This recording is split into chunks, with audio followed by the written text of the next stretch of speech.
Sir, Malda में law and order machinery के ये जो कंप्लीट ब्रेकडाउन की तस्वीर हमने देखी, क्या इसके बाद ये माने कि इसके मद्देनज़र वहाँ पर राष्ट्रपति शासन लगाया जा सकता है? ये होना तो यही चाहिए at the end of the day. तो फिर क्या है, अब पहले वो जो घटना हो गई थी, जो ममता दीदी कंप्यूटर ही उठा के ले गई थी वहाँ से, और उनकी शिकायत हो सकती है, ईडी वाले ज़्यादती कर रहे हैं या ये कर रहे हैं, बायस हैं, पूर्वाग्रह में हैं, वो एक अलग इशू है। लेकिन as a law of the land तो आप ऐसा नहीं कर सकते ना कि जांच चल रही हो और पुलिस उस पर सीज़ करने वाली उस कंप्यूटर को, आप खुद ही उसको सीने से लगा के चल रहे हैं वहाँ से। वो ठीक है, उनको इलेक्शन में, मैंने सुना इलेक्शन में उनको बेनिफिट हुआ इसका कि बहुत सारे व्यापारी और बिजनेसमैन जो ईडी के खिलाफ रहते हैं, कई दफ़े ईडी कार्रवाई करती है।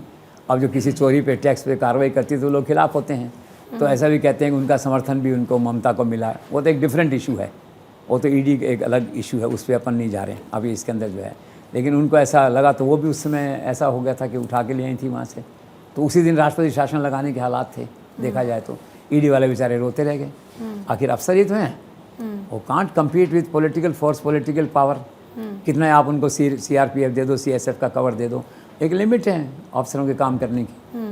उनको गुनाह थोड़ी कि ईडी में लगे, चांस की बात है। आज IPS किसी डिस्ट्रिक्ट में होते तो राज कर रहे होते वहाँ पे, अब ईडी में भी राज करते हैं, ऐसे फंस जाते हैं कभी कभी ऐसे मामले के अंदर जो है। और बाकी ये कि ईडी में जो लोग लगते हैं बहुत ही कॉम्पिटेंट और बड़ी उसके बाद लगते हैं, छंटनी स्क्रूटनी के बाद लगते हैं, उनका सारा रिकॉर्ड देखा जाता है, इंटीग्रिटी देखी जाती है। और आम धारणा यही है ना कि ईडी ज़्यादा इफेक्टिव काम करती है, इसीलिए तो केसेस लोग ईडी को सौंप देती हैं सरकारें, इनकम टैक्स वाले सौंप देते हैं ना केस को। एक भरोसा होता है कि यार they will go to the depth and they are very competent people. Anyhow, तो उससे उनका मोरल डाउन हुआ ईडी वालों का, पुलिस फोर्सेज का वहाँ जो है। लेकिन राष्ट्रीय शासन नहीं लगा, वो एक अप्रोप्रिएट था। अब तो बिल्कुल ही क्लियर हो गया ये वाला जो है। लेकिन वही सवाल है ना, पॉलिटिकल रिस्क है।